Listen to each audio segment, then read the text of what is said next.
Yeah, there you Like go. this. So, Grantley Lynch, Right at Home Medway, and other company Connect by Tech, take one, action. Welcome to the Cherrywood Podcast with me, the amazing Simon Burridge. And me, Rachel Burridge. Are you amazing? No. Take one. There's only going to be one take. What happens? Happens. That's what everyone else does, so I thought I'd say it. Cool. But a lot of people get that and go, what do I do? What do I do? You're like, just slap Like it's it. at the start of every film you see, right? Yeah. So here we go. We'll start again. Grantley Lynch from Right at Home Medway and Connect by Tech. Yeah, two companies. Thanks. Morning, Simon. Morning, Rachel. Thanks for having me. You're welcome. Brilliant. Before we start, once again, how long do you think before the sign falls off the wall? Oh, I'm going to go for... I'd ask you the question first. Have you double taped it? She always tries to help these guests out. I'm going to go for 16 minutes. Ooh, That's not bad. okay. 16 That's not minutes bad before shot. that sign drops. And hopefully clears Okay. my head. Doesn't yeah. hit you. So we're going to go Exactly. when we get back to the sponsor. That's when we come back from the sponsors. That's when the timer starts. So we go to sponsor. Today's sponsors are DiGiorgio Properties, your premier choice for expert building solutions. From concept to completion, trust them to turn your dreams into a reality. Visit their website today at DiGiorgio'sproperties.com. Dimedici Associates, chartered structural and civil engineers. Based in the UK with a worldwide reach. Visit their website on dimediciassociates.com. And now we're back. Okay. You didn't do your 16 I'm going to wait minutes around now. Right. Hello, how you doing, mate? I'm good. Weather's good. So I'm happy. Easily pleased. Bit of sunshine. Good to go. Right, Tell tell me us about about it. yourself. Where were we going to go with first? Should we go with birth? Oh, Yeah. it went a bit clinky then. Sorry. We're going to go with birth, or we're going to go with what you did. How'd you get to where you are today? Because Ooh. when I first met you, it was Right at Home Medway, but I know Yes. you've had many lives. I have. Sounds a bit spooky, but yeah.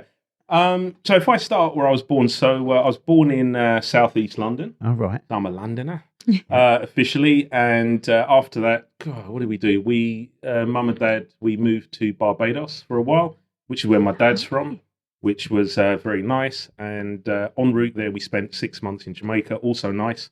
That's where mum's from. And then we came back to London, and then moved to Medway, sort of late 70s. So we've been in Medway for quite a while. So you was in Barbados and Jamaica for a few years? Or? Yeah, my sisters lived there for 7 years. They're all a bit older than me, but I was there for a couple of years. All right. And then Nice. obviously been back quite a bit because of family ties and stuff. Yeah. Oh, wicked. I love Barbados. I've been to- Barbados is like the party island of the Caribbean, isn't it? It is nice. Yeah, they're both nice. They're both very different. The Bajan beaches you can't beat. It's like blindingly white sand, unrealistically emerald coloured waters and so on. Jamaica's beaches are very good. Not quite as good as Barbados, but the interior, the rainforests, and there's a lot more to do. So my favourite island is whichever island I'm in at the time. Those the nearest I've been is Antigua, is it? Yeah. Near Barbados. yeah. About 40 minutes flight. I think it's sort of like it goes like that, doesn't it? And Antigua's it's at the like bottom. That's it. Antigua's near Venezuela, That's and right. Barbados is the most the easterly one. of the I don't know if yeah. Antigua is the same as Barbados and that, but it's a tale of two sides.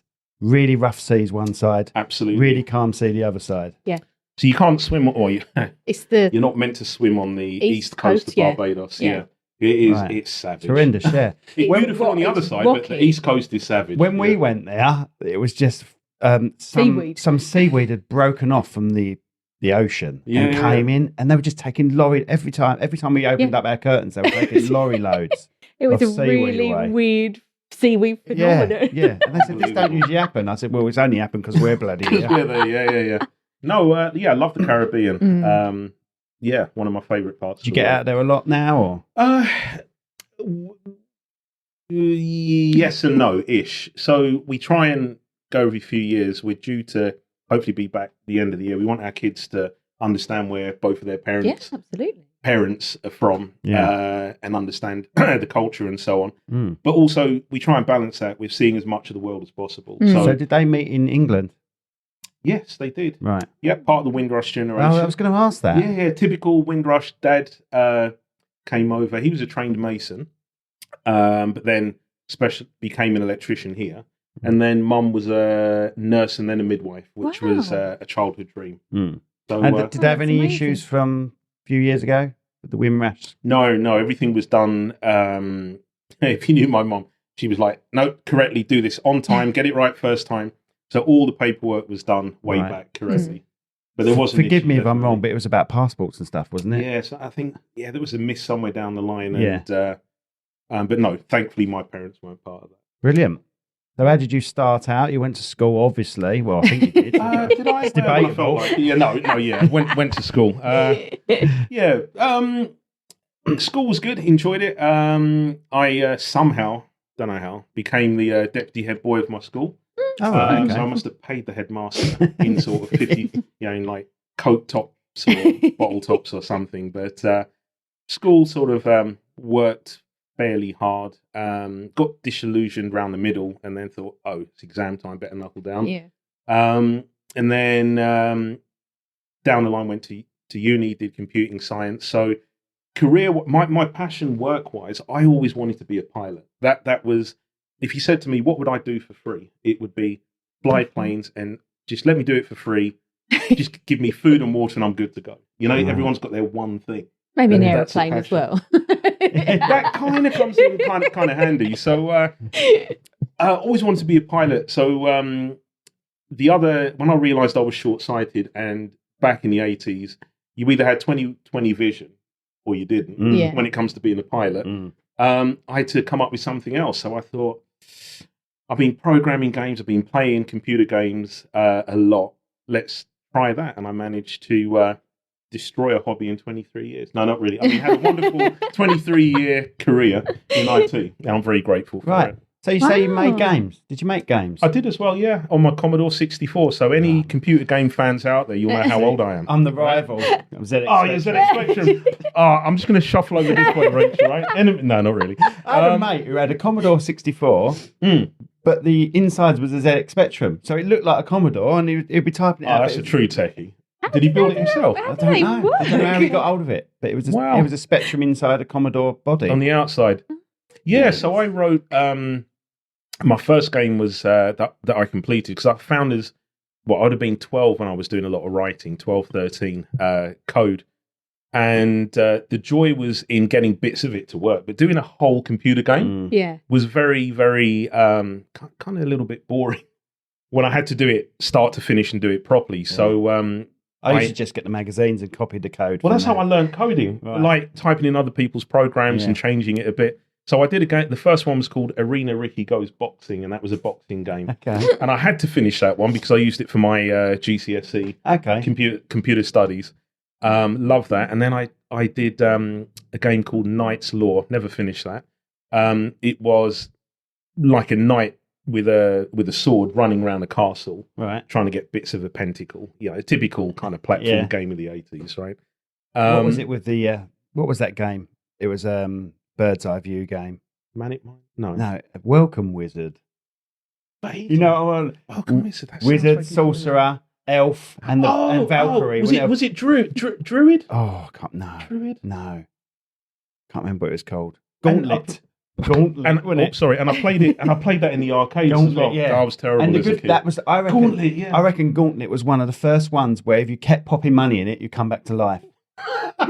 Yeah, They sussed it. Yeah, They sussed that's it. all you had to do for a kid of that If you age. had four mates, as long as one of you was still alive, you could put the You other put in- pound in. I was going to say quarter then, but I've never lived in America. Yeah. But you put your other 50p in, and then you're back in helping out. Yeah, Gauntlet. That's it. Yeah. And on the Commodore 64, they brought out a game called Druid, which was like a off spin of.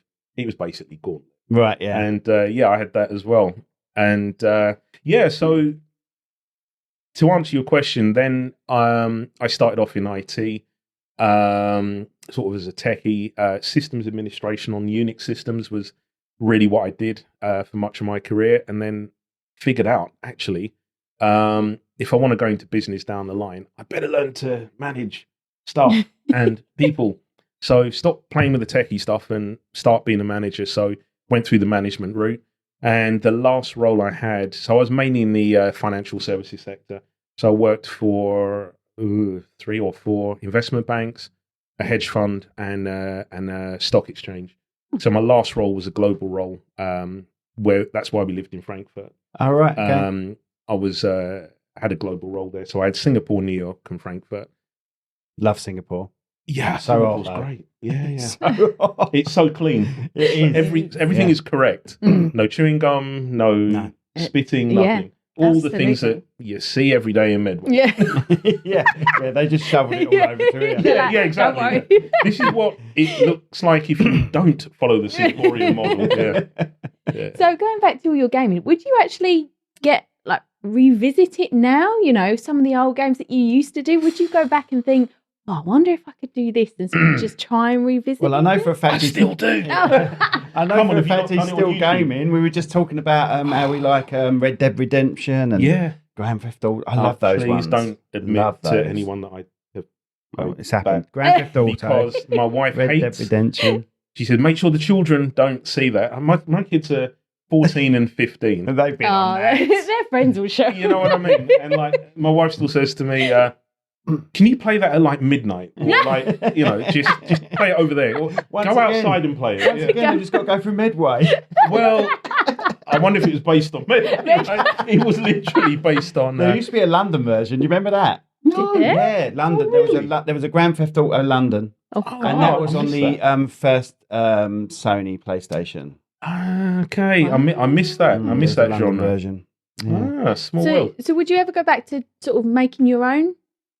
Sort of like you've developed one and said that, I didn't finish it. Do you think you could I ever only go finished back? one. That was Arena Ricky Goes Boxing because I had to. Because it was Yeah. for my. I was forced to do it. It's my GCSE, right? This isn't the route I thought this podcast. No, you're going to talk about my care company. We're talking about me playing computer games. Yeah, living the dream, people. Living the dream. Would I code again? Like, you know what? It's funny because games are so sophisticated now, and I think that's why the gaming industry is worth a lot more than Hollywood film industry now. They've cottoned on to what people want. And I think to myself, I don't think I would compete with a 19-year-old gamer of today. Well, versus they require a storyline that's as good as a movie. Half of them. the whole thing. Yeah, and you've got teams of story writers, you've got teams of Graphic just on the designers, graphics, yeah. and then there's the whole physics. Oh, I didn't tell you. I attempted. I love Formula One as well. Right, yeah. I attempted to write a Formula One game in about 1984, 85. And very quickly realised how much physics goes into such a game. And so I got the graphics, I had the desire, and then got bored of it. I thought, God, this is really hard. That's This is amazing. really hard. They're you know. amazing because it is literally they've got to create the same laws as Earth for them to be realistic. All the physics of an F1 car, Yeah. and things like wind direction, gravitational pull, all of that is all in the games It's now. the same with golf games, isn't it? Yeah. Well, But most then things, really. then you go sort of non-reality like Mario Kart and stuff that we play with the kids, and then it's just so unrealistic. It's But escapism. so- It's equally yeah. good. There's still Equally some good. reality Equally there. good. Obviously, there's still a little bit of reality there when they're actually driving normally. Yeah. Like, I suppose you still got the same grip and all that business, but But we have family arguments, it don't kicks we? off. Mario Kart kicks off. In our house. Yeah. Well, I'm winning. No, I'm winning. You know what's interesting? I was watching last night. My son was playing a driving game. I cannot remember what it was called. But games have become a lot simpler now. So on one end of the scale, you've got unbelievable reality like the Red Dead Redemption games and so on. And then there's almost this movement back to the simple, basic platform games or a guy in a car. Oh, Tetris. Yeah, I still love that. Do you know what I think it is? I think they haven't experienced the evolution of gaming. So when they go Right. back to what we were used to, Simplistic, yeah. you watch them end Yeah. up playing with the old. Tennis. Remember the Atari thing, right? Yeah. And someone said, I've got a tennis game. And you see it, and it's one line here, one line there. And a with a ball. beep. Yeah. What would they make That's of it. that? What That would is they it. make? I've still got my ZX Spectrum. I've still got my It's in the Commodore loft. It's 64. in my mum's loft somewhere. And Have you still got your games as well? Yeah. me too. But you can just get this app, right? I think I've got it on my phone. It's got every game on it, and you just plug it in, and it plays them. Nostalgia. You used to play them on the tape. Yeah. It just plays them from a phone or device or something. I don't know how illegal that is, saying that. I don't know if it's a dodgy app or not. I don't know. I've not really used it. There are some questions best never asked, Simon, right? Honestly. I don't know if it's a dodgy app or not. You know what it's like with Android phones. You can do whatever you want on them compared to iPhone. pretty much. Yeah, pretty much. Anyway, So you went down the old IT sort of business route, and then you decided to get into management and decide to manage teams and everything like that. How did you then take the step from that to actually going ahead and owning your own business?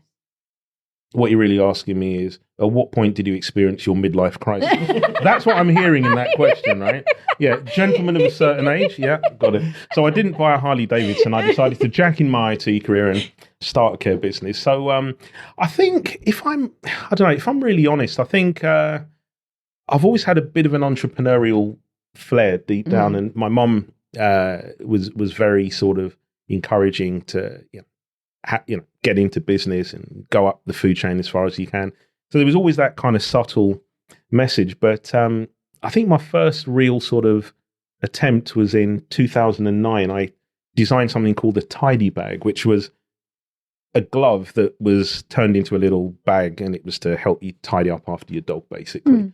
And I launched that at Crufts. I think it was, the dog show back in 2009. Yeah. So it's it's like a plastic glove. You can pick up the turd, and then just. I was trying to show some. I'm trying to be polite, right? Pick up the shit, and then you do your glove inside out. Yeah, and it turns into a little carrier bag. So this is long That's a before. Really good idea. Yeah, it was a lot of fun. So I designed it, patented it for as far as all of Europe, and then went off to China, got it designed. So I made a couple trips over there to get the design, met the various factories, and that was a lot of fun. And then it gets stolen. And then, that's what I thought was quite likely to happen, because they asked me some questions, and I thought, why are you asking me that? Like, what's the name of the council you want to approach to do? And I thought, why? So you can undercut me and go to them. So I just said, well, I'm working with various options at the moment. But I did that for a couple of years. I was working at a hedge fund then, so it was like a little side hustle. And then I thought, I've got a bit of a taste for that, but I didn't fancy giving up a career at that point. So we had 2 young kids at that stage. So I continued with the career thing, and then I thought to myself, at some point I want to do something that's a little bit more meaningful. So I'd worked in like a lot of investment banks, and that's sort of one end of the spectrum. And I thought it would be nice to actually, in my career, I know it sounds cliche, but give a little something back. And my mum and dad were getting older. So I was starting to look at the world through a slightly different lens at that point. So nobody really thinks of care until you need to. Absolutely. Right? And I think I was like that, where I realized just as I was going to Frankfurt in 2013, we were starting to see some changes with my dad, and like in his cognitive ability, in his cognition, and very subtle, but it was one of those things. No, I'm all right. So I really relate to our clients when they say, my dad needs some care, but he doesn't really want to. He doesn't accept it. Yeah. So we went through that. So it was that evolution, and by that time I was in Frankfurt, and every time the phone rang, I was like, "Is Mum all right? Yeah. Is Dad all right? Great. Then I'll call you tonight." And I was always in that cycle. And then I thought one day, you know what?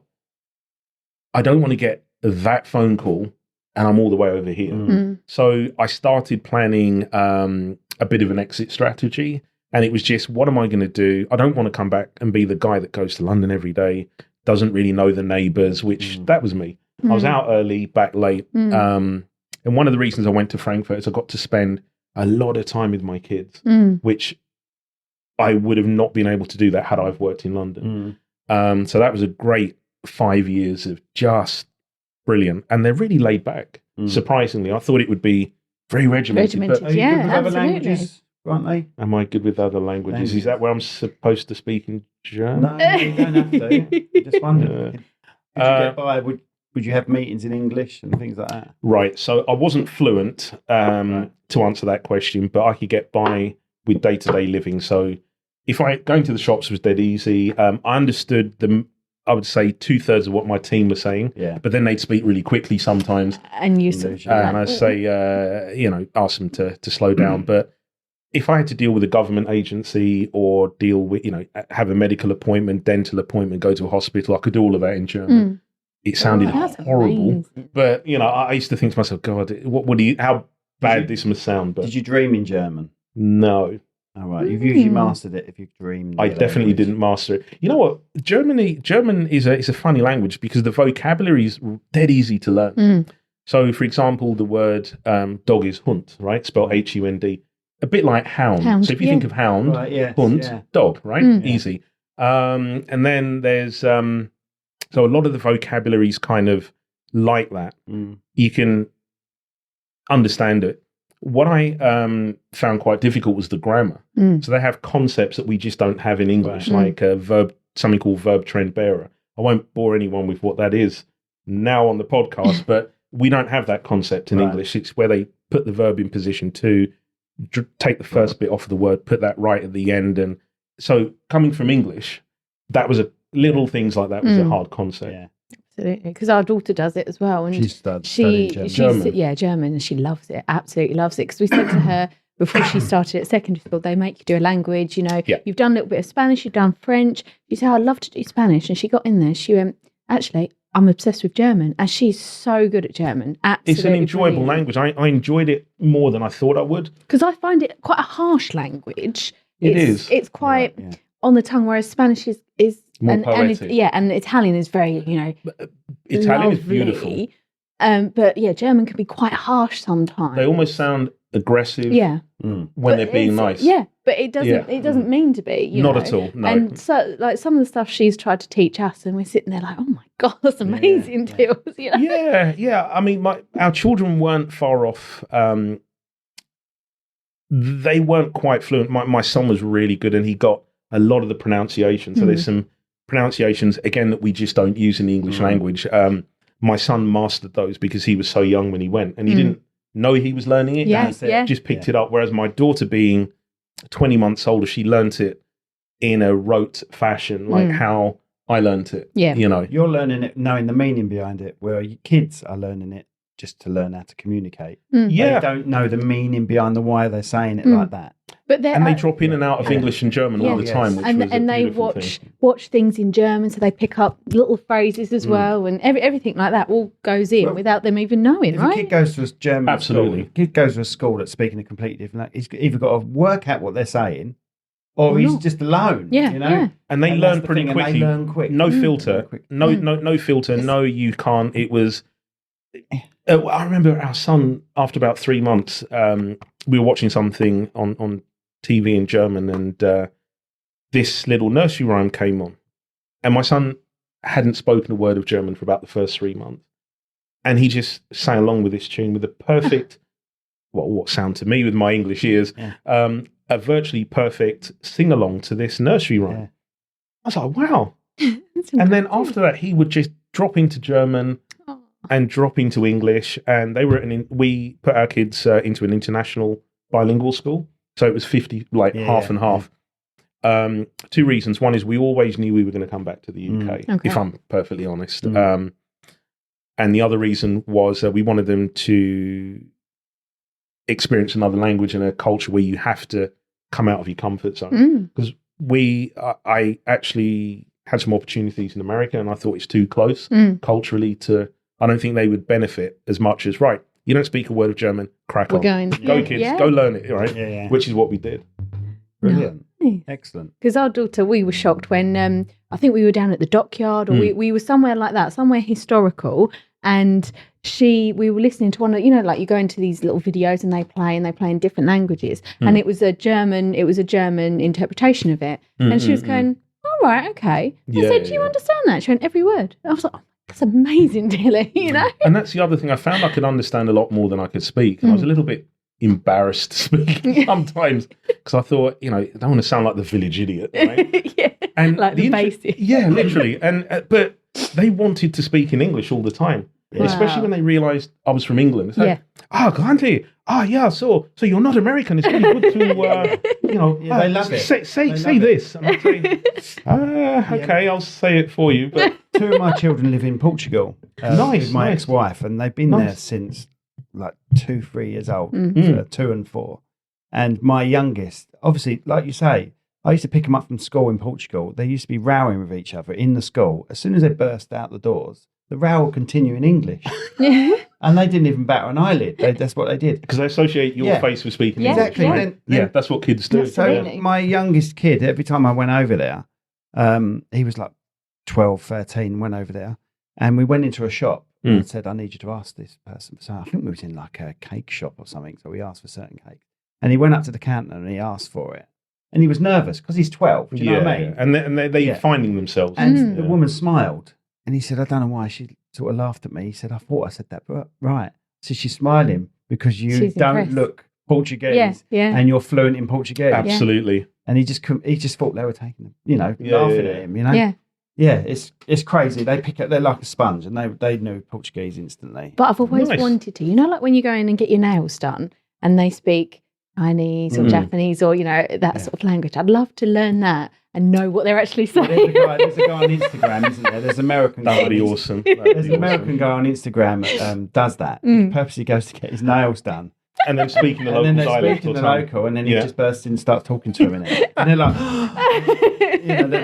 they're so shocked by it because it's so rare. So rare that someone, where we would learn that sort of language. Mandarin, what I found when I started doing the tidy bags business, going to the factories and stuff, I thought, hey, I know what I'll do. I'll learn some Mandarin. And boy, was that was, firstly, a lot, even more of the sounds we just don't make. So there's a lot of buzzing sounds that aren't in the English kind of language. And then it's a tonal language. So one word can have up to 5 meanings, whether it's a high tone, low tone, mid tone, rising tone, or falling tone. Can have 5 different meanings. Oh my God. But the word is the same. And Thai is like that as well. Yeah. I learned a bit of Thai. That was another tonal language. So as well as the sounds that we don't make and all of that, there was this whole concept of a tonal language before you even get to the grammar. So yeah, I had some fun with that. We have some Thai friends, and they can have a conversation through 3 different rooms.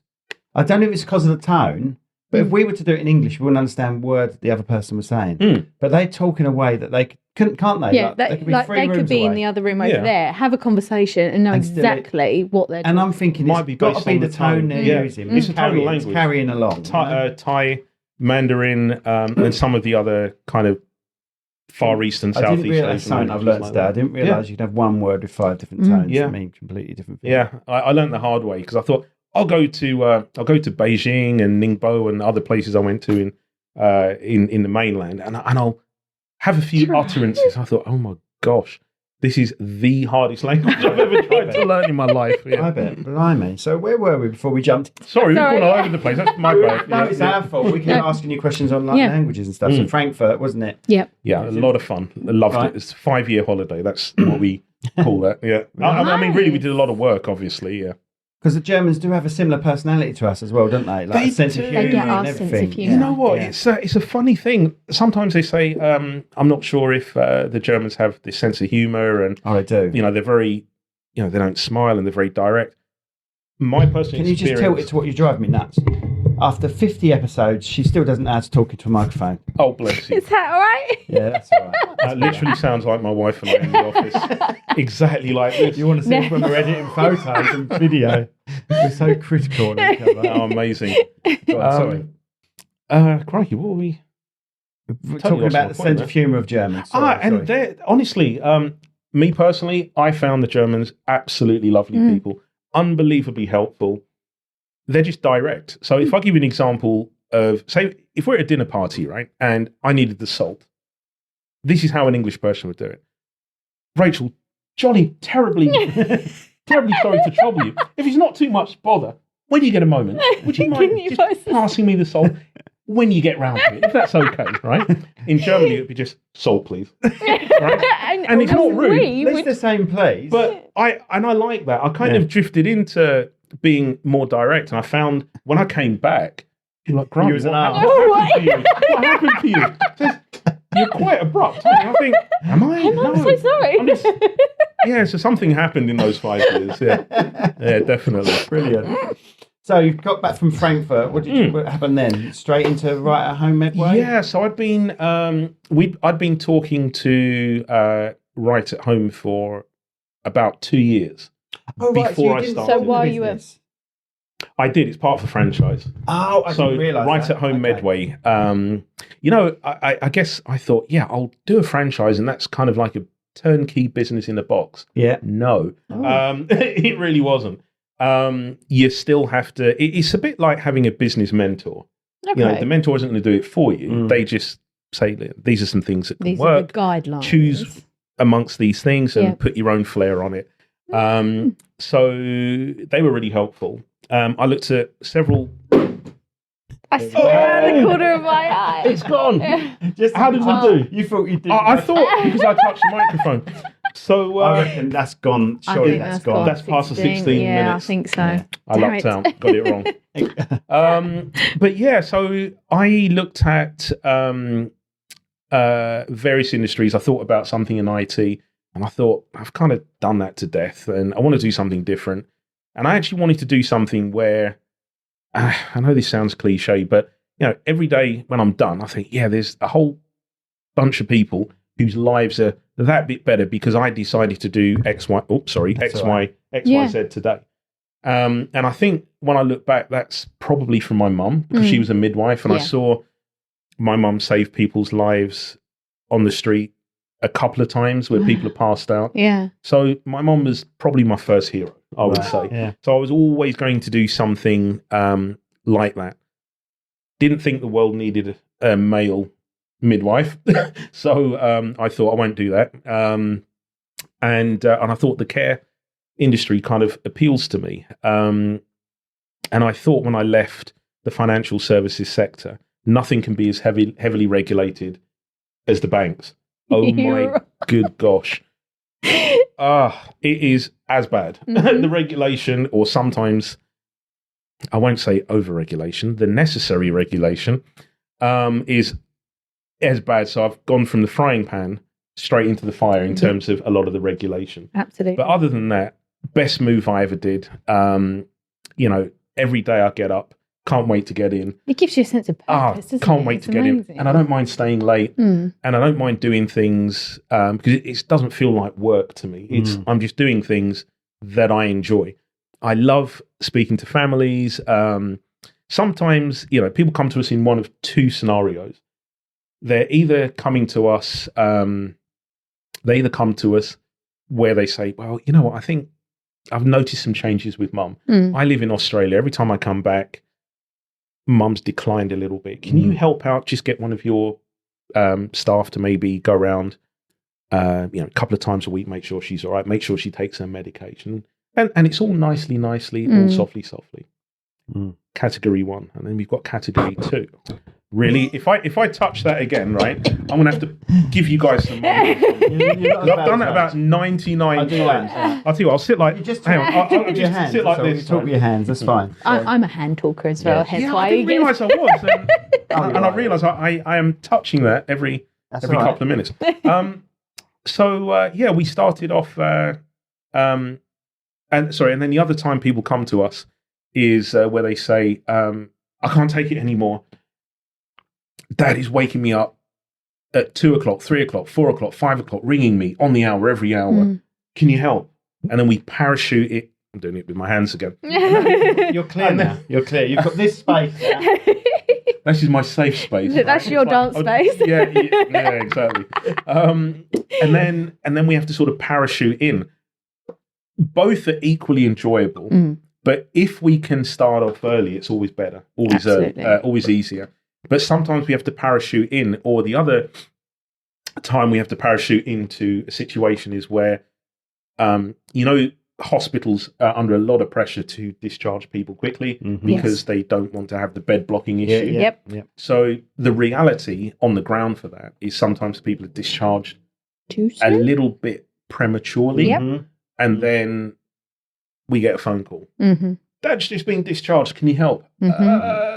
Right, what do you need? And it's like, okay, guys, down tools, emergency, and we go out. Yeah. And when we bring that together, that feeling, if I could put it in a bottle and sell that, I really would. Because it's I don't know, it's just... You can't really describe it. It's not the joy. It's almost like the satisfaction of actually being able to help someone that is in a crisis as such. Putting out somebody's fire, and you go home and you think, I made a little bit of difference. I've made a little bit of difference to someone other than me. Life. Yeah, exactly. Yeah. And I love that, because I used to work in GP land, as I call it.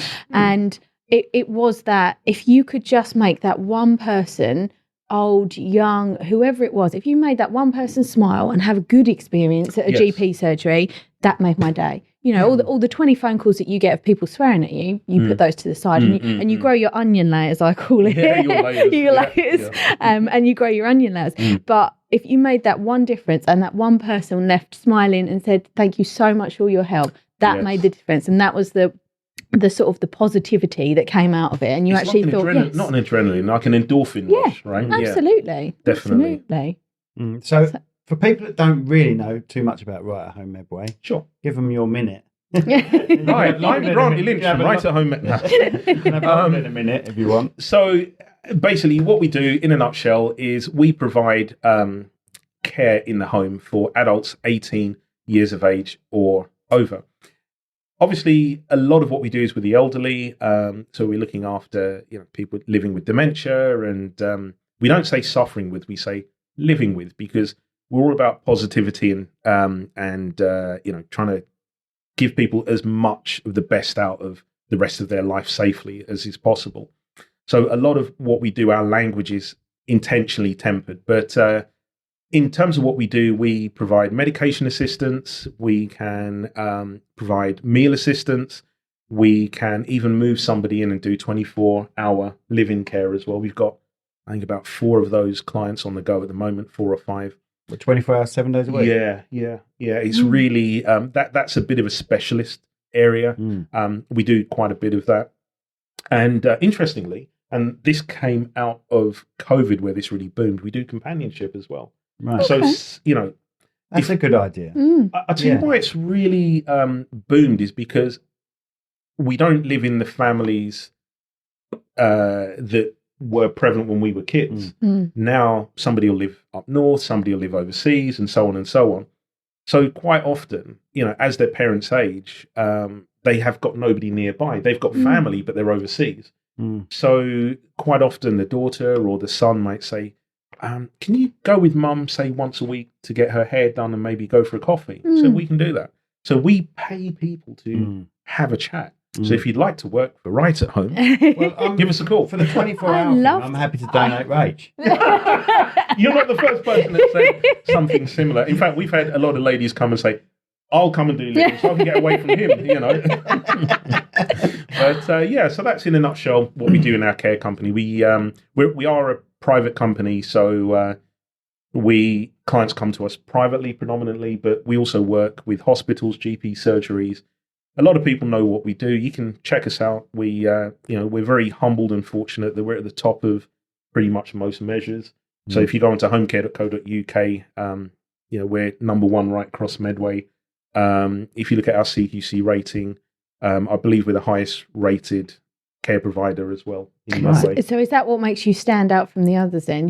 It's the positivity, it's the nature of your company, it's more the personal touch than anything else. Because carers and caregivers in the past have got bad reputations and have had a lot of bad press, really, as such. Absolutely. And you have to almost fight doubly hard to push back on that, don't you? Well, they're tarnished with all the same brushes. I couldn't agree more. I think COVID actually showcased what a lot of carers do. So, for example, a lot of people would say just a carer, a term that you're not going to hear in our domain, definitely, because they are the lifeblood of what we do. They really, really are. It's one of the hardest jobs, I believe, being a carer. You know what? The same way, also being a carer for someone that isn't a family as well. Do you know what I mean? Showing compassion. You know what? Constant. You know what I would say? If you've been right, so I'm going to sort of drop a caveat here. One of the things that we do differently is the overwhelming majority of our caregivers are not from a care background, and that's intentional.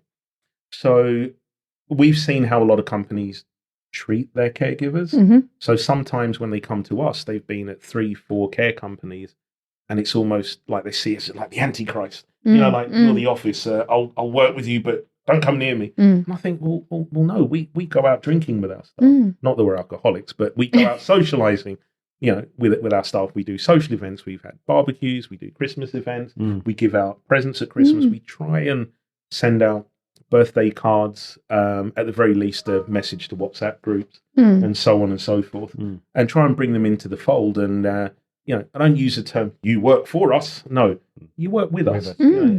We're a family business. Started off with 2 people back in 2018, and now we are sort of mid-60s, fluctuate about 65 to 70 people. That's so amazing. we've, it's a lot of people to organise and try and keep happy, but we try and make it fun. And a lot of our caregivers don't need to work. Some do, but not all do. And then what you're doing is you're tapping into the values of people that have no financial motivation, no financial need, no financial gain. They want to be there. Absolutely want to be with you. I'm right. Am I right in thinking you've told me a story once in the past of someone, their parents had care, and then they decided to carry on themselves? Is that right? Ah, wow. Care as themselves. Right. So, good old John. I'm gonna call his name. John, honestly, you're a legend. You know who you are, and thank you firstly for trusting us to look after your wife a few years ago. And he is literally one of our best caregivers. So he used to, and I've done a video on him, but I haven't finished editing that yet. But he used to run a multi-million-pound big trucking company, and he and his wife and some of his brothers, and he brought us in to replace another care company. And at the time, we couldn't, we just didn't have the capacity. And I said, look, I'm really sorry. We can't help you at this stage for what you need. I said, and if we were to help, it would be like 7-8 weeks down the line, thinking that was a closure statement. And bless him, he said, oh, wait. I said, okay. He said, no, I believe in you. I've heard about what you guys are doing. I'll wait. So he did. And true to form, I mean, he's a man of his word. About 8 weeks later, we'd gotten through an extremely busy patch. And I said, right, we've got capacity now. We'll start looking after your wife. And we did. And she was a sweetie. She really, really was. And we cared for her for a couple of years. And we worked hand in hand with another care company called McNeil's Care. And he's a guy that, and I'll say this openly, one of the guys I really respected in the industry. And we had similar values. Anyway, once everything, let's say, it had all come to an end, John had said, I'd love to work with you guys. And I said, okay, no problem. Thinking again, because he's busy. He was like busy in the Freemasons. He's busy doing a lot of dementia charities and organizations locally. He's a busy guy. And I thought, you want to come and work with us, this little us over here? And so I said, okay. I said, I'll get back to you in the coming months. And I thought, I'll give him a chance to think about it. Yeah. Anyway, our paths crossed again, and he said, listen, I meant what I said. And I said, you seriously want to do this, don't you? He said, I do. We took him on, and we've never looked back. Wow. Even in an industry where most females wouldn't entertain a male caregiver, Johnny's always the exception. When you meet him, he's the kind of guy that John could have looked after my mum. Yeah. Right. And I'd have felt happy. He's a man of his word. He's the sort of guy that every time I speak to him, I think, I need to sit up straight, be a better man. I want to be a bit more like John, And I've always thought that the world needs more Johns, definitely. So yeah, he works with us, and he's a prime example. He doesn't need to work with us.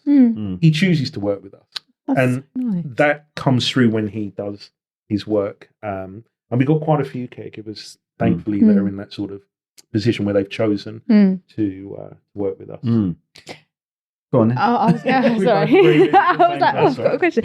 How do you teach your caregivers to deal with grief? Because they must see this quite often. Because going back to when I was in GP land, we had quite a few people come in, and the following week they weren't there. And it's that little bit, you had this connection with someone. You used to see them. They used to bring you Christmas gifts and biscuits to the office. And connect, absolutely. Well, because when someone, if someone's ill, they're coming to you like twice a week sometimes. Sometimes, so they end up being your friends. You can have injections. You could have them seen in the doctor. Sometimes they would actually need physical assistance in and out of the building. You'd go and help them. You'd have a chat. And it is, like you said, it is that communication that maybe brighten up their day just for that 5 minutes. And then the next week they're not there. And you read and you think, oh my God, they've actually passed away. And it does hit you sometimes, even though you don't really know them and really understand what they're going through. It still sort of hits you and think, oh my gosh, they're actually gone. That is, when I started this business, that was the one thing where I thought to myself, am I emotionally geared up for that element? What I would say is, because of the work that we do, we do face that, but it's fairly rare. Okay. And the reason being is because if you look at the typical journey of many of our clients, what tends to happen is a lot of them will come on board early on, whether it's living with Parkinson's, dementia, or just might not have family around. So we come on quite early. And we will take them through, we'll be with them for a lot of the advanced stages. Towards the very end, one of a couple of things happens.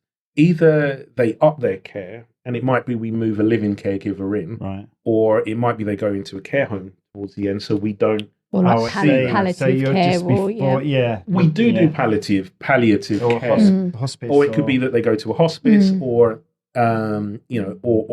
whatever. So it's not an everyday occurrence, but it does happen. The first time it happened to me, it was somebody that I'd done care with myself. So, I got let down a few times in the early days and had to say, right, sleeves up, rubber gloves on, dive in. So, but I find the business more then, right? I couldn't run this business, certainly at the size we are now and the scale that we are now, without understanding what it's like on the front line. Getting your hands dirty. And literally. And I didn't want to be that guy that sat back and thought, I'm too good for this. Oh, yes, I'll answer the phone. No, we've got caregivers when it's, it's not just when it's sunny and cups of tea. Sometimes, you might have road closures and a snowstorm. And by hook or by crook, we still need to deliver that care. So it's that mindset of, whatever barrier you put in front of us, it's fine. We will just Imagineer a way through it, round it, over it, under it, but we're still going to deliver that care. We have to. And we've got all sorts of levels of contingency and reserve. So right through COVID, nobody that wanted care didn't get care. The only cancellations we made in extreme situations was some of the companionship calls. We had to rebook. So look, we can't do it today, but can we do it on Friday? Yeah, no problem. Yeah, that's it. Brilliant. Okay. So you say it's a franchise. Yes. So and this podcast is worldwide, Grantley, because it's so popular. Well, it's growing. I've seen it. Yeah. How big is the franchise? Is it just UK based franchise? No. Right. Actually, it's global. So it started out in America. I think it's about 20 years ago. Right. Okay. In a place called Omaha. Yeah. So that's the Right at Home brand, and it came into the UK. I think it was 12 years ago. And we've got 77 offices up and down the UK, including Scotland, Northern Ireland as well, I believe. So it's quite big. So it's a caregiver's McDonald's. Pretty much. With no disrespect. Pretty much, yeah. That's it. One on every street. So it's started out in Omaha, and it was like a clinical hospital director. He saw how care was being managed, and he said, "This is ridiculous. The way people are being discharged, people, they're just little cogs in a very big wheel." It's a different story over there as well, isn't it? Yeah, it's tough. It's like every time people complain about the NHS, I say, well, go live in America. Yeah. And if you haven't got much money, see how well your care is then. The NHS has its faults. I mean, has its challenges, should I say, sorry. But they get there. They will save your life. So it's a good thing. It is a good thing. So you're Medway. Where's your... For now. Oh, right. Yes. So you can expand. So yes, so I hope to. Do you want to say where the nearest one is to you? Dartford is the next nearest right, one. Okay. Just a friend of mine just up the road. And then we've got... Do you have meetings with these guys, annual meetings? Yeah. So we had... I was in Liverpool last week. So our head... Well, it's called a national office rather than a head office. But I was up there last week for a couple of days. I'm part of what's called the Franchise Advisory Council. Oh, right, okay. Recently joined that. So I was up there for their annual general meeting, but we have an annual conference which lasts 2.5 days, always in a sort of very nice place, and you get to meet a lot of the other owners. But in addition, I was in London for what's called a director's table. So a lot of other MDs from sort of the London and the Southeast area meet with the chairman, the CEO, and just have a frank talk, something like this about what's working, what's coming down the line. And sort of just chew the fat, as they say, chew the fat. Have you ever had to sort of help out your local ones and they've helped you? And absolutely. That's brilliant. That's the benefit of a franchise is, I can pick the phone up and say, God, recruitment was a challenge. What do you reckon? And, the first time we had a living package. Until I had one, I always thought, great, I'd love to have a living package. It's guaranteed hours for our caregiver. It's good for lots of reasons. Continuity for our client. It's a win at every level. And I was marketing for living marketing, didn't get any bites. And then one of our clients said, I need living. I need to go away. Like, can you do it in 2 days? I was like, oh my gosh. I can do it in 2 days. There was slightly different paperwork. There's a lot more process around it. There's a lot more rigor to it as well, because obviously someone's there 24/7 and there's certain laws, employment laws we have to adhere to and blah, blah, blah. So the first one, it was like a school day, back to school again. Even though I was used to running the business, I wasn't used to doing living. This section, yeah. So, that was good fun. So, obviously, if they're with each other 24/7, is it 20? Obviously, they've got to leave the house. Now, I don't know how it works, right? 2-hour break legally, plus a few natural breaks throughout the day. Yeah. And, not everyone get on. Absolutely. Which is why we do... Another plug here for Right at Home. We do a thing called a meet and greet. So it's your opportunity to make sure that you are compatible with the client. And when we recruit, we also psychometrically assess our staff as well. Yeah. It's not a test, it's an assessment. So we kind of know these are quite gregarious, bombastic characters, right? Versus these are more sedentary characters. And if a client comes to us and says, right, I really want my caregiver to interact with mum, have a laugh, go out. Then we'll match the character. Yeah. And other times they say, I want someone that's going to deliver the medication, put a meal on the table, help dad wash in the morning and in the evening, get him to bed, and be invisible the rest of the time. Yeah. Fine. We have other caregivers that are better suited to that. And that's why we do these psychometric assessments. And that's all good, but you must address. And we still get it wrong sometimes. In a week or two, like, how's it going? Because I used to like Rach originally, but now I'm happy for her to help you out on the 24-hour thing. That is hilarious. But he didn't do any of those psychometric tests on me before we got together. No one's come up to us. Interesting observation. Did you hear that? The annoying thing is no one's come back and said, how are you two getting on? In marriage, in life. Yeah, no one ever says that. Yeah. And I relate to that because I kind of cheekily smile because my wife is the operations director, and it's very few people can do that, and do it with a smile. And listening to you two is just like Claire and I in the office a lot of the time, a lot of backwards and forwards.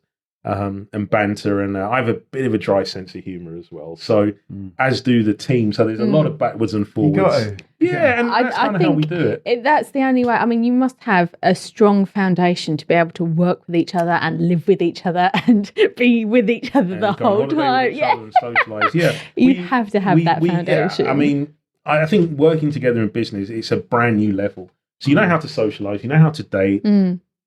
And then you have kids, and that's a brand new test on the marriage, right? And then you go into business together, and it's a whole other level. It's another level of stress. Yeah. As much as I slag her off, which I like. But only I could spend every minute of every day. Aww. We all know that. We have such They're having a moment together. Guys. I'll just step back. Right. Yeah. No, but like, when we have a wedding together, and they know they've booked photography and video, we're like, we're gonna have a right laugh. We're gonna have a good day because and we know. You do. I've seen you guys work many times and seen a lot of your podcasts. And even when you guys are in person, like at the BNI meetings and stuff, it is literally like this. There is no staging going on. This is how you guys are all the time. I just sat about winding her up all day long, even when no one's watching. I would do it. I just like winding her up, and she does get wound up. Like last night. Don't worry. I'll wind Claire up every day. I'll give you a clear example. Last night, I went to the gym. I was literally putting all my stuff in the locker, and the locker wouldn't shut. He then phones up. Bearing in mind, I've left him 5 minutes ago. 5 minutes. He's been with me most of the afternoon. 5 minutes ago, and he phones me up and goes, "I've got a story to tell you." I'm like, can you wait until I get home? I've got 45 minutes of the gym before it closes. I need to do this. Oh, can I just tell you it now? Because it's really funny. So then he sits there and I'm trying to put all my stuff in the locker, trying to get my card out. I'm like, go ahead. Just tell me. Hurry up. Knock yourself out. There you go. Just give me everything you got. Yeah, definitely. It was worth it as well. It was worth it. Oh God! I could see that. Right. That's brilliant. So we'll get the information from Right at Home Medway at the end. We'll put it all at the end. Yeah, sure. Thank you. And now we're moving on to something slightly different, but gone back techie. It's gone back to tech, to Connect by Tech. The other company that I've set up. Yeah. How do you have time? I wonder that on an hourly basis, literally. And yet he's here with us doing the podcast today. He's got loads of phones ringing in his office at the moment. So Connect by Tech, I started that earlier on this year, and that's a telecommunications company. Mm-hmm. So I didn't actually fancy going too deep into IT because, like I said, I've kind of 23 years, I've been there, done. And it's not cool. It wasn't like as exciting as it was when I was 21. Mm-hmm. But I wanted to do something that had a bit of a technical flair to it. And it started out, so in our office, we had a load of phones, voice over IP phones, and I wanted to upgrade them. And I looked at various options, and I'd spoken to different companies, and I thought, it doesn't have to. It really doesn't. I want this. I'm happy to pay for it. Can you just, I need that link. Speed, just give me what I've asked for, right? Yeah. And I thought, bloody hell. I mean, I thought, flipping heck. Sorry. All right, that's fine. And we've had worse. I don't swear usually. I just thought I could do this myself. So I did. So I set up a company called Connect by Tech. So your background must have helped this setting up of the company. It kind of does help a bit because we had a lot of issues with our... so I put in new phones, new wireless headsets rather than picking up a phone like this. Everyone has wireless headsets now, which is really cool. If they're like me, I get up and I walk all over the office and I'm doing something else and talking to someone on the phone and then writing down things at the same time. So that was helpful. And then I put in some high-speed internet as well. And when it all went in, we had some issues.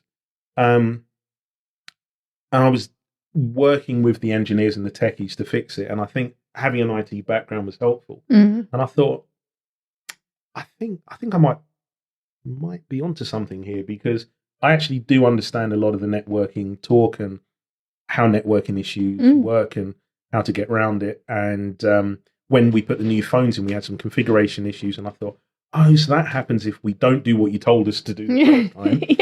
And all of that. So I thought I could probably sell this to other people. There's lots of companies about my size that need a phone or need a few phones.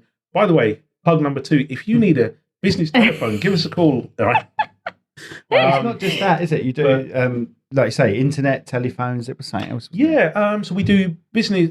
We can do your landlines for your telephones. We do the internet. We do mobile phones, mobile devices like tablets. We can do some smartwatches. I can source IT equipment as well, if required. And, we could do like office moves if required and that kind of stuff.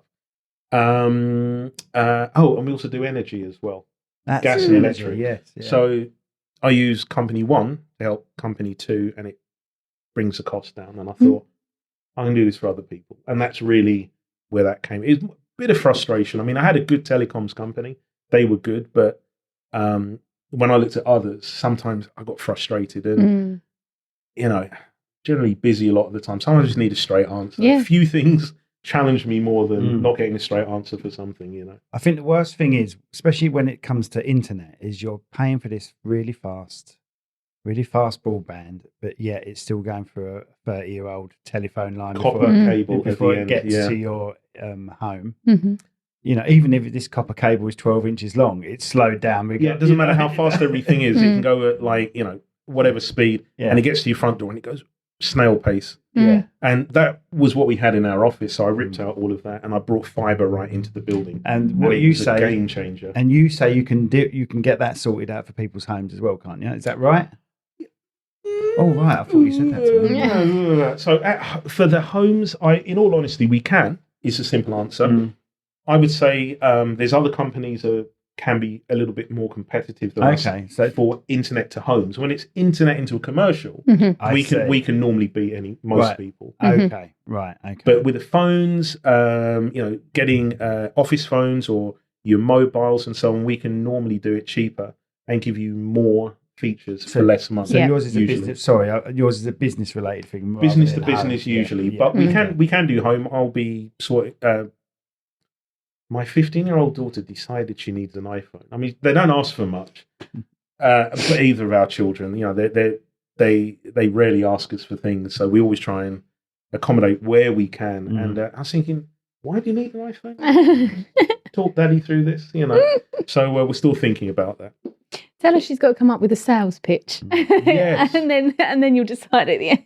Absolutely, yeah. Get her that business mindset. She's already told me she wants to take over both businesses. I said, well, no, either you both run both, or one of you takes one and one takes the other. No, Daddy, I can do them both myself. We'll see. Talking of iPhones, our daughter's got an iPhone chip. It's an old one, isn't it? Like 6 Plus or something. I replace the screen nearly every other week. Oh yeah, there's that as well. It's ridiculous. There's that as well, yeah. We tell her that she has to pay for it now. Yeah, getting used to the value of money. Yeah, absolutely. Trees, kids, No.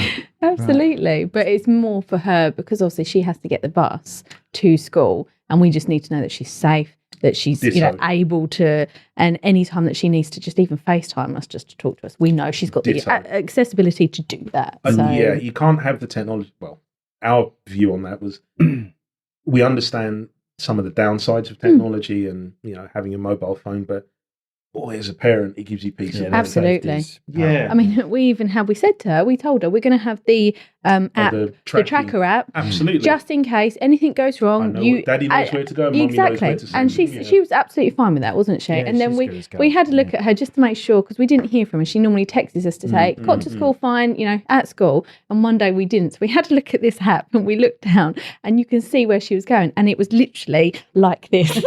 She'd gone to all of her classes all over the school. Hilarious. And it was literally like this. Yeah. And I said, no wonder you're exhausted with all that walking you do all day. She got her steps in for the day, Yeah, right? absolutely. Brilliant. Talking about steps. Oh, God.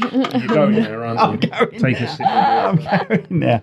Hopefully we'll edit this. You had a bit of a dancing career. Am I right in saying dancing career, Grantley, or was it a hobby? Wasn't a career.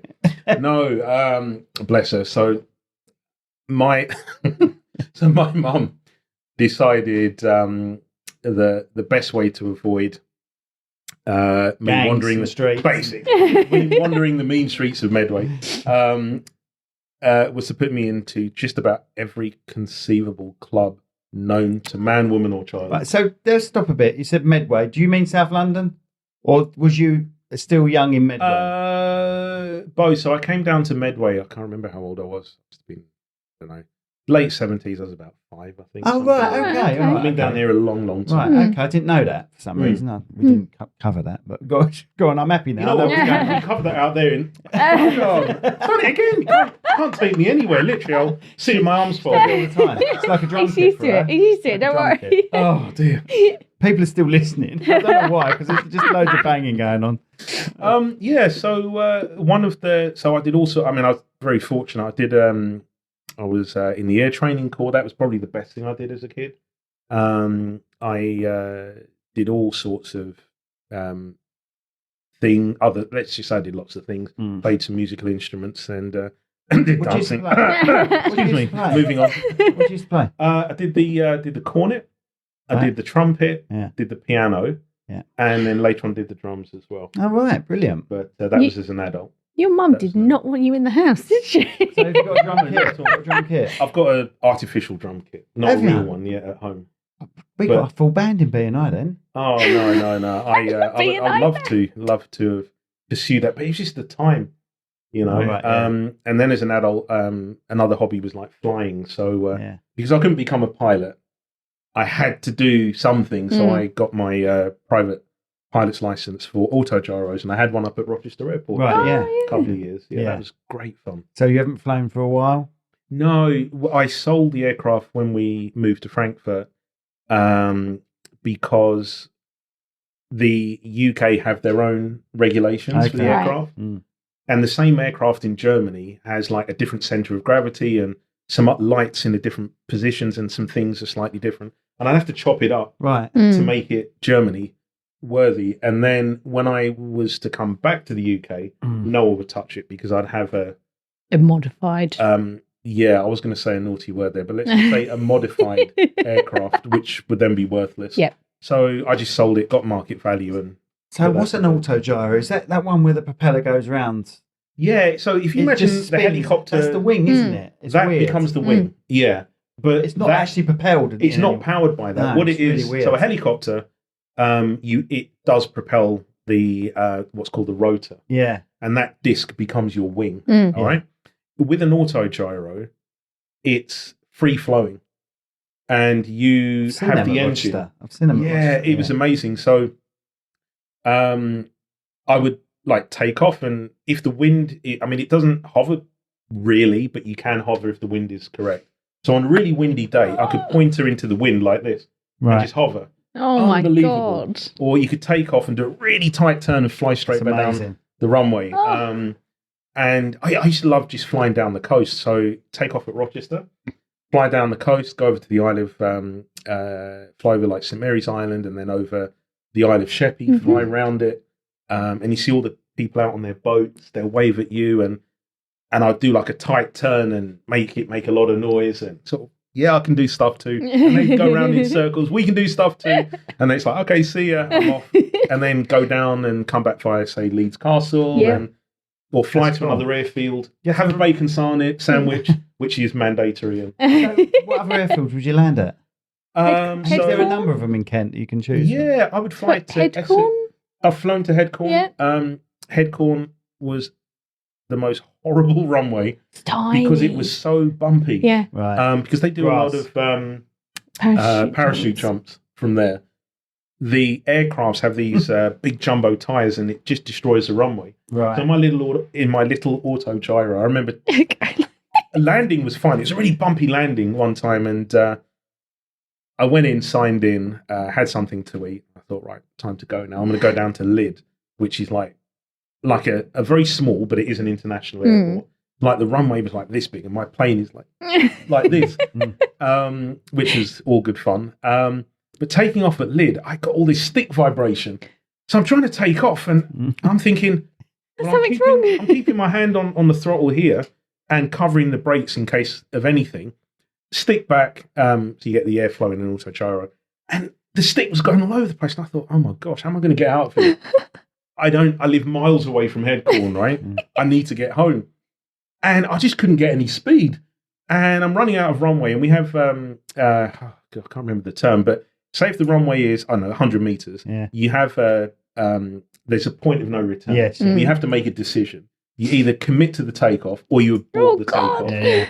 And I'm looking at that point and I'm thinking, well, it's just there, and this stick is going like this, and I'm trying to. And it was one day where there's a ton of people watching as well to make it worse, right? Yeah. And then in the end, she just about got up off the ground and went down again, and I bounced up and down a couple of times, just about got the airspeed up and took off. And I thought, well, I'm never landing at that airspeed again. And then flew down to Lyd. And it's a one-seater, tarmac. this, isn't it? No, two-seater. Oh, it is a two, right? Yeah, okay. I could take one whole passenger at a time. Do you have to weigh them and stuff? Yeah, there are weight limits. Yeah, that is a thing. There is weight limits. Well, there are with most helicopters as well, isn't there? They any of those small aircraft, even on the commercial jets, there are all sorts of limits and crosswind limitations and all that kind of jazz. But then after that, I flew down to Lyd, and I had this runway that I thought, God, I'm flying down this runway for what seemed like minutes, but it was so big because it's built to take jets. And at the very end, then I bring it down, touchdown, went and had something to eat, relaxed, because I'm still traumatized by that landing at Lyd or the takeoff coming out of Headcorn. And then there's a couple of places in Essex I used to fly to, but just on a nice sunny day, just sometimes going out in a t-shirt and buzzing the skies, and sometimes just playing around in the sky because you can.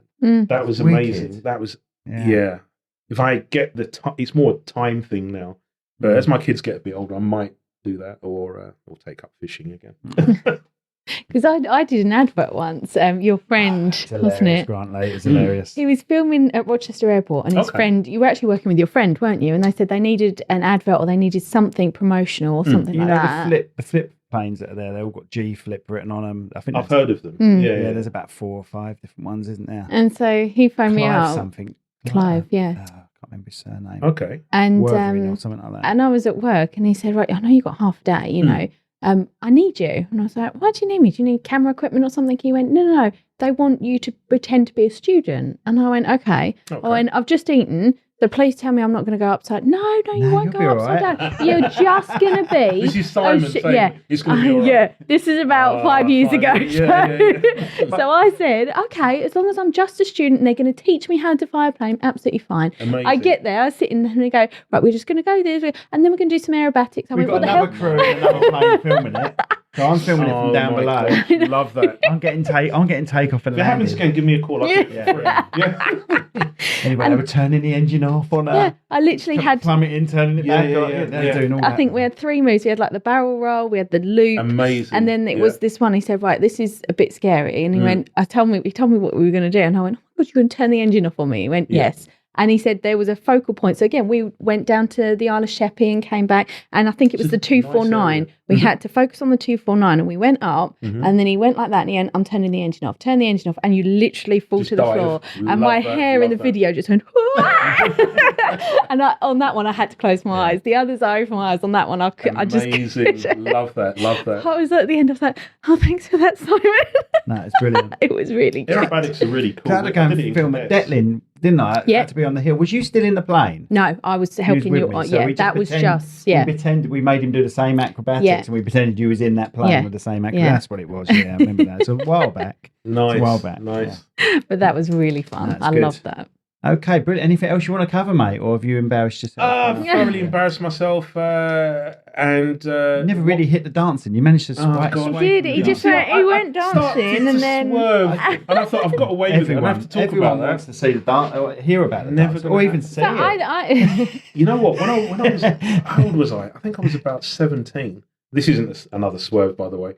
But I worked for a couple of months in a bar. And somehow it got out that I did dancing, right? While I'm working in a bar. And I just said, oh my gosh. And I remember these, so I was I must have been 18 if I was working there. And there was like this notorious family in this particular bar. And they said, is that right? You do dancing? Is that right? And I was thinking, oh my God, how did that get out? And they said, well, go on then, do some. Oh, no. I was like, what? I know you're going to be your puppet. And I said, well, my hands are kind of full. I was picking up every glass I could find. My hands are kind of full at the moment. I said, I'll tell you what, maybe another time, thinking, how do I avoid ever seeing this whole family again? But to answer the question, I did dance as a kid. Right. I did tap, jazz, modern, and ballet. So I took a bit of stick at school. Our son does it. He's 8. Until it came to me then doing athletics. And obviously you had like a lot of leg strength and core strength through the ballet. So I was able to be a fairly decent sprinter. And that was how I kind of balanced out go on then, Grantley, you're wearing a tutu. Do a 12 for us, you know. And Like, then just go, all right, let's do then. the 100 metres. Yeah. Yeah, you're welcome. Yeah, you know. You did it in a harsher time. And the 80s wasn't like now. Yeah. Like, it was now a harsh strictly, everyone likes it, and it doesn't matter if a It's boy's cool. dancing. Dancing's pretty cool now, but back then it was kind of like, what do you do dancing for? Yeah. What do you want to do that for? Because I can. Yeah. They're all good. I think it's a brilliant thing because it shows like Ted's got a few friends as well, isn't it? And he says your son dances as well. He does. Amazing. What he does does ballet, and I think it's like a disco-y type jazz type thing as well. So It's he his loves first it. year, wasn't it? And it was funny. Are there many boys there? No, he's the only one one. in his year, and he doesn't care. But they were trying on all the uniforms for the show, weren't they? Oh, the costumes, yeah. Oh, I love the shows and doing shows. so they're measuring up the girls for the dresses, and he went to the teacher. Am I wearing a dress? Oh, bless him. And she went, "Do you want to?" He went, "If you want." He Love it. Hair. Good. He doesn't care. But they dressed him like a Quality Street. He was in this like purple soldier type stuff. But he Purple came sort of out tux. and he was Loved it. proud to be on that stage. And I thought, it's such a good feeling. I loved it. I used to like the best thing about the dancing. So every other year we'd do a show. One year was all about getting your next exams nailed. And then the next in between year, it was shows, then exam show. One year was shows, and we did a lot of shows. Did some competitions as well. But I loved it. I loved the camaraderie. I loved all the rehearsals, and then when you do that show and you please the crowd, it's an amazing feeling. I think he likes it because he's very much like his dad. He's very much surrounded by girls, and he loves it. Absolutely loves it. Goes in there, and they're like, "Hi, Ted." He's like, "Hi, girls." Well, I couldn't possibly comment. Yeah. Just like his father. Total respect. Total respect.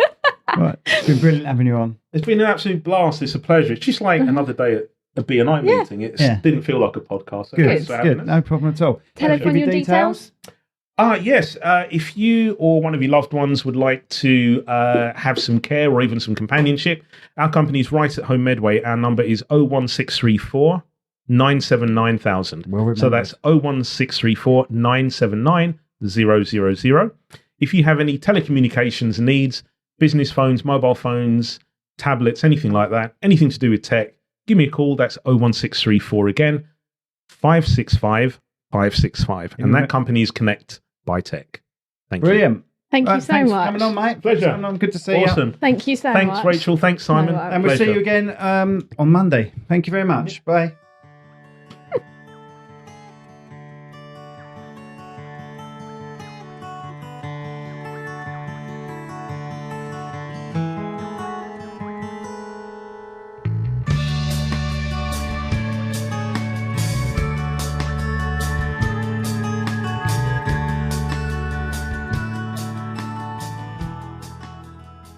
This podcast has been brought to you by Snug Dubs Camper Van Hire.